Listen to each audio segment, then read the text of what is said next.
Corona जिस तेजी से वार कर रहा है उतनी ही तेजी से सरकारें भी अब एक्शन में आती दिखाई दे रही हैं।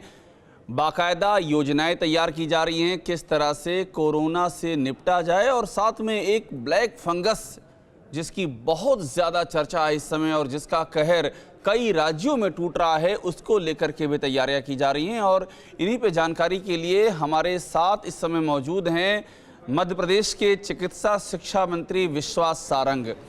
विश्वास जी, टीवी9 भारतवर्ष में आपका स्वागत है। आपसे मेरा पहला सवाल है कि ब्लैक फंगस को लेकर के जो तस्वीर सामने आ रही है मध्य प्रदेश में, पहले मुझे उसके बारे में बताइए कि मध्य प्रदेश में अभी आपकी जानकारी में ब्लैक फंगस की सिचुएशन क्या है, कितने मामले आ रहे हैं और कहां-कहां मध्य प्रदेश में कहां-कहां से इस तरह के मामले सामने आ रहे हैं? देखिए, जो माइकोसिस है, जिसको ब्लैक फंगस कहा जाता है, इसका प्रभाव हमें विभिन्न शहरों में देखने को मिला और हमें इस बात की बहुत प्रसन्नता है कि मध्य प्रदेश इस देश का पहला राज्य हुआ जिसमें हमने माइकोर यूनिट की स्थापना हमारे भोपाल मेडिकल कॉलेज और जबलपुर मेडिकल कॉलेज में सबसे पहले की। 4 दिन पहले मैंने स्वयं ने उच्च स्तर पर इसकी बैठक कर ये निर्णय लिया कि हम ये 2 मेडिकल कॉलेज में इसकी यूनिट स्थापित करेंगे। और हमें इस बात की बहुत प्रसन्नता है कि अमेरिका के डॉक्टर मनोज जैन, जो इन्फेक्शियस डिजीज़ के वहाँ के स्पेशलिस्ट हैं, उन्होंने भी हमें इस पूरी यूनिट को स्थापित करने में नो हाउ दिया। उसके साथ ही हमने हमारे 4 विभाग, मेडिसिन, ईएनटी, न्यूरोलॉजी और ऑप्थेल्मोलॉजी, इन चारों को मिलाकर ये एक यूनिट की स्थापना की है। हमारे दोनों मेडिकल कॉलेज में ये शुरू हो गई और अब हम 1-2 दिन में, बल्कि कल से ही हम हमारे जो और 6 मेडिकल कॉलेज है उसमें भी ये यूनिट शुरू करेंगे। बिल्कुल, ये बीमारी का अर्ली डिटेक्शन हो जाए, सबसे पहले पता लग जाए और उसका ट्रीटमेंट हो जाए, इसकी हम पूरी व्यवस्था कर रहे हैं। क्योंकि इस बीमारी के उपचार में सर्जरी भी एक बड़ा सब्जेक्ट है, तो हमने ये निश्चित किया है कि हम इसकी सर्जरी के लिए भी हमारे ओटी को एयरमार्क करेंगे।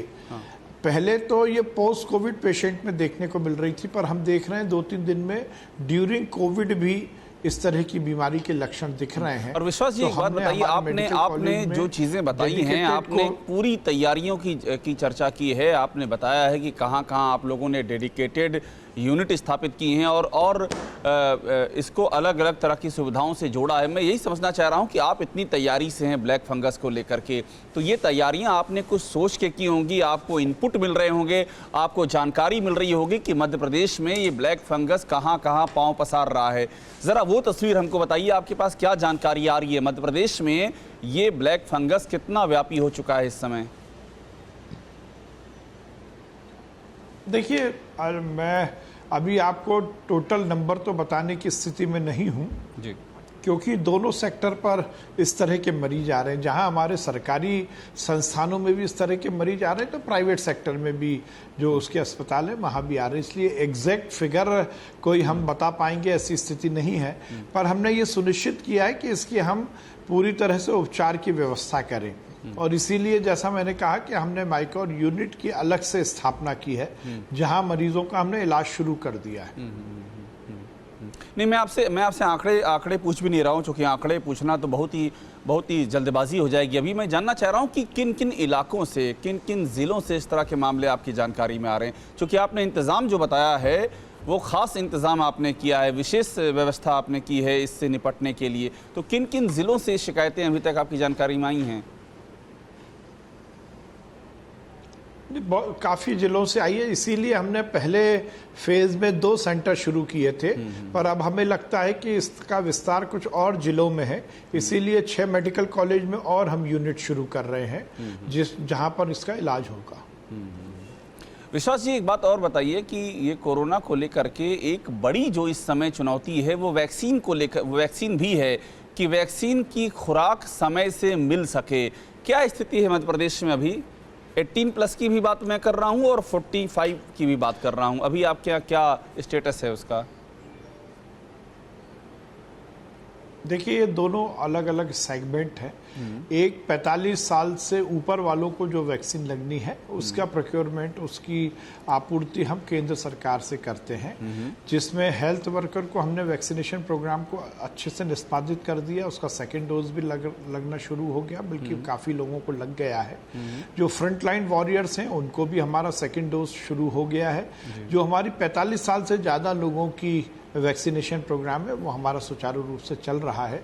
तो ये तीनों जो कि हमें GOI गवर्नमेंट ऑफ इंडिया से जो हमें वैक्सीन मिलती है उससे हम कर रहे हैं, और 18 प्लस से ज़्यादा लोगों को जो वैक्सीन लगनी है उसके हमने 45 लाख ऑर्डर, डोजेस के ऑर्डर दिए हैं दोनों कंपनियों को, जिसमें से लगभग हमें 3 लाख कोवैक्सीन और 9 लाख का भी करीब कोविशील्ड वैक्सीन हमें प्राप्त हो चुकी है। हम अलग अलग स्तर पर इसके सेशन हमने लगाए हैं, दोनों सेशंस को अलग किया है। 45 प्लस वालों का स्थल अलग है, 18 प्लस वालों का स्थल अलग है। और हमने जो 18 प्लस का वैक्सीनेशन है वो 1 तारीख से नहीं बल्कि 5 तारीख से शुरू किया था, और उसके बाद लगातार हमने सेशन बढ़ाए हैं।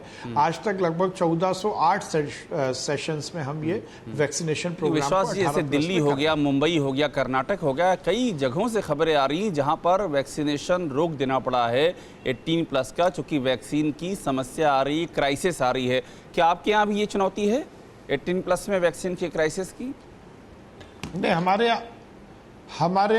यहाँ इस तरह की कोई कमी नहीं, क्योंकि हमने इस प्रोग्राम को उसी ढंग से डिजाइन किया। हम मध्य प्रदेश पहले राज्य थे जिसने वैक्सीन के 45 लाख डोजेस का ऑर्डर किया था। तो और हमें जब लगा कि हम 1 तारीख को हमें वैक्सीन नहीं मिलेगी तो हमने इसीलिए 5 तारीख से शुरू किया, और हम लगातार जो हमारा अवेलेबिलिटी डोजेस की है उस हिसाब से अपने सेशन को बढ़ा रहे हैं। हमारे यहाँ कोई सेशन बंद नहीं करना पड़ा, किसी तरह की कोई आपाधापी नहीं है। हम एकदम साइंटिफिक तरीके से उसको निष्पादित कर रहे हैं। ठीक है। फिक्र आपकी, सोमवार से शुक्रवार रात 9 बजे सिर्फ TV9 भारतवर्ष पर।